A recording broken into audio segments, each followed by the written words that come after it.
Jackson Copeland. Oh God, are you ready to explore? Yeah,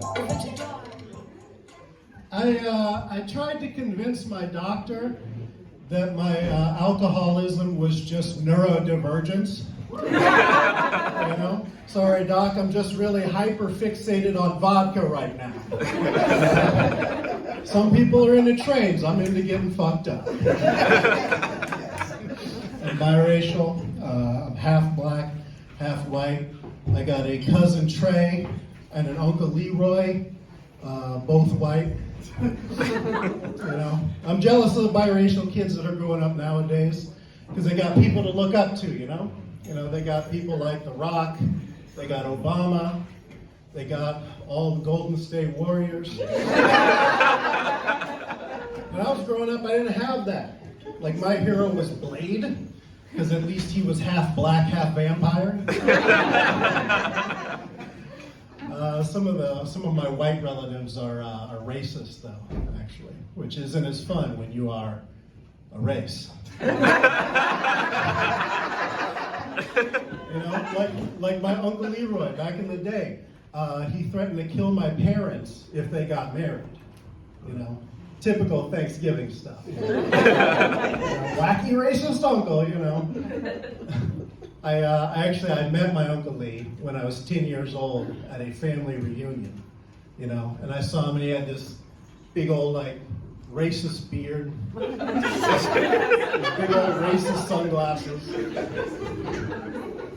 And I was 10 years old. I didn't know that. When I was 10 years old, I looked at him. I was like, "Oh man, this guy's cool." He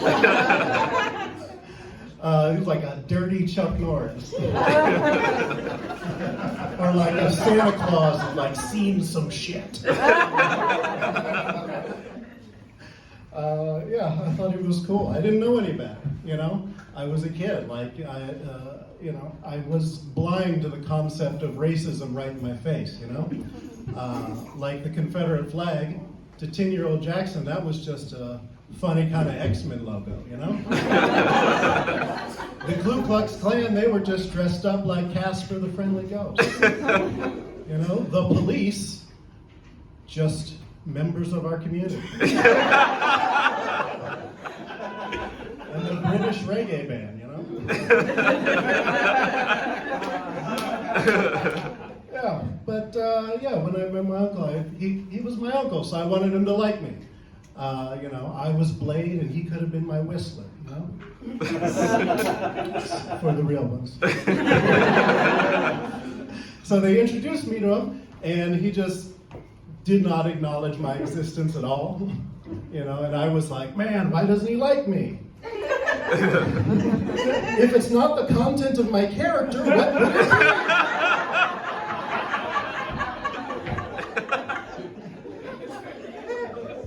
I found out that Lee wasn't actually his real name.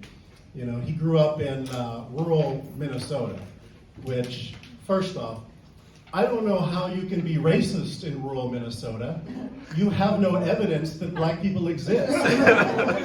Like, you've heard stories, but you've never seen one.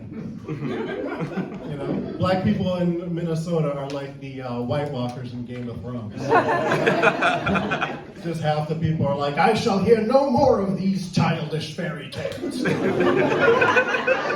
If you mention this imaginary LeBron James one more time, I will throw you to the Timberwolves.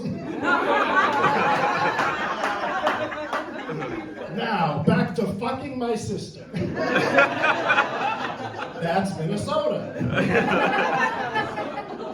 So he grew up in rural Minnesota, isolated until he got drafted into Vietnam. And that's when he found out that his real name, Leroy, was actually a black man. And he got bullied. He got bullied, all right. He came back with PTSD, and people were like, what happened? What'd you see? Did you see the horrors and the carnage of war? And he was just like, they made fun of my name. So he came home and he changed his name to Lee, after his favorite general. after his favorite Harvey Oswald. After his least favorite Spike.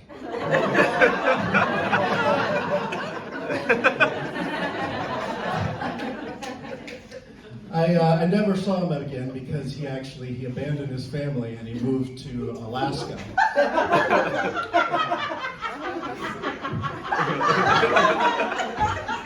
A place where even the environment is white. I will say, for someone that didn't want to be called Leroy and be associated with being black, abandoning your kids is a very Leroy behavior. All right, that's my time.